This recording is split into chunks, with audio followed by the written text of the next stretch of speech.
सुनहरा समय था। पेड़ों पर ओस की बूंदें चमक रही थी। रानो चिड़िया अपने बेटे मोगली के साथ दाना खोज रही थी। तभी झाड़ियों के पीछे से हल्की सी करहने की आवाज आई। मोगली, बेटा ये कैसी आवाज है? लगता है कोई घायल है। माँ, ये तो शेर का बच्चा है। देखो इसके पंजे से खून बह रहा है। झाड़ियों के भीतर एक नन्हा शेर का बच्चा लेटा था। उसके शरीर पर चोटें थी और आंखों में डर। मुझे बचा लो, वरना वो मुझे मार देंगे। डर मत बेटा, अब तू अकेला नहीं है। मैं तुझे अपनी संतान की तरह संभालूंगी। लेकिन माँ, शेर का बच्चा यहाँ अकेला कैसे आया? मेरा नाम मुफासा है। मैं सिंहासन का वारिस हूँ। मेरे पापा शेर जंगल के राजा हैं, पर मेरे चाचा और उनके साथी मुझे मारना चाहते हैं ताकि राज उन्हें मिल जाए। रानो और मोगली एक दूसरे को देखते हैं। उन्हें एहसास हुआ कि ये कोई साधारण बच्चा नहीं है, बल्कि भूला हुआ राजकुमार है। मोगली सुन, ये बच्चा अब हमारी जिम्मेदारी है। चाहे जो हो जाए, हम इसे दुश्मनों से बचाएंगे।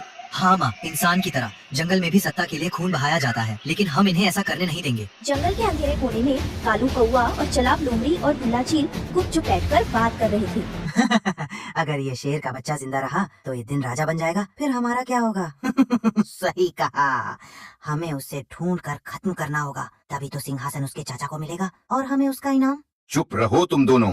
याद रखो, ये कोई खेल नहीं है। शेर के चाचा ने साफ कहा है, मुफासा जिंदा नहीं रहना चाहिए। अगर वो बड़ा हो गया तो हमारी सारी चालें बेकार हो जाएंगी।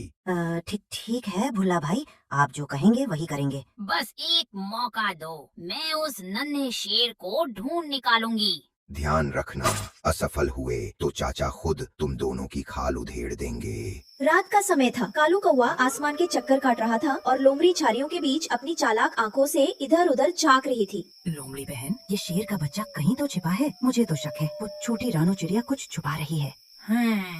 सच कह रहा है। आजकल रानो बहुत बेचैन दिखती है। हर वक्त अपने घोंसले के पास मंडराती रहती है। कहीं ऐसा तो नहीं वही राजकुमार उसके पास हो? अगर ऐसा है तो बहुत आसान है। हम बस उसके घोंसले पर नजर रखेंगे, कभी न कभी वो बच्चा हमें दिख ही जाएगा। दोनों चालाक दुश्मन पेड़ की परछाइयों में छिपकर घोंसले को घूरने लगे। याद रखना कौए, ये मौका हमारे लिए है। अगर वो राजकुमार जिंदा बच गया तो उसका सिंहासन हमारा सपना बनकर रह जाएगा। सही कहा, कल रात इस घोंसले पर पहला वार होगा। माँ, अगर मैं ना रहा तो मुझे बार बार वही सपना आता है कि मेरे चाचा मुझे पकड़ लेंगे। बेटा डर मत, असली परिवार खून से नहीं दिल से बनता है। अब तू मेरा बेटा है, मैं तुझे अपनी जान देकर भी बचाऊंगी। सुन छोटे, जब मैं तेरा भाई बन गया हूँ तो तुझे कोई हाथ नहीं लगा सकता। जैसे इंसान की बस्ती में भाई बहन एक दूसरे की रक्षा करते हैं, वैसे ही मैं तेरे साथ हूँ। अचानक रात को ही कालू और लोमड़ी ने हमला कर दिया। कालू ऊपर से झपटा और लोमड़ी जमीन से दौड़ी। राजकुमार, तेरा अंत आज ही है। पीछे हट कालू, ये अकेला नहीं है। लोमड़ी ने छलांग लगाई। रानो ने घर के आगे कांटे बिछा कर रखे थे।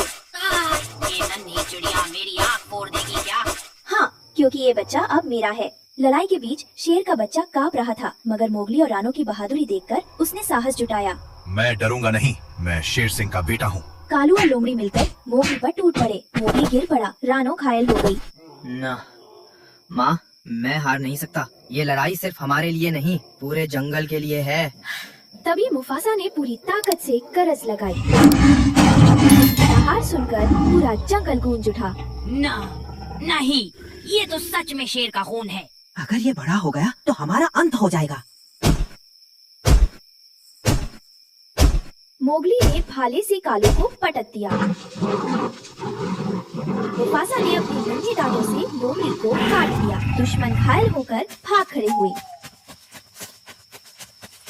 देखा बेटा, डर हमेशा दिल में होता है। एक बार हिम्मत कर लो तो कोई ताकत तुझे रोक नहीं सकती। सुबह की किरणों में जंगल चमक उठा। सब जानवर इकट्ठे होकर शेर राजकुमार को प्रणाम करने लगे। ये है हमारा असली राजकुमार।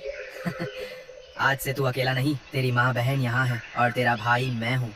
माँ, भाई, अब मुझे डर नहीं लगता। रानो चिड़िया और मोगली ने साबित किया कि खून से नहीं बल्कि अपनापन और साहस से परिवार बनता है। और वो नन्हा शेर अब भुला हुआ राजकुमार नहीं रहा, बल्कि पूरे जंगल की आशा बन।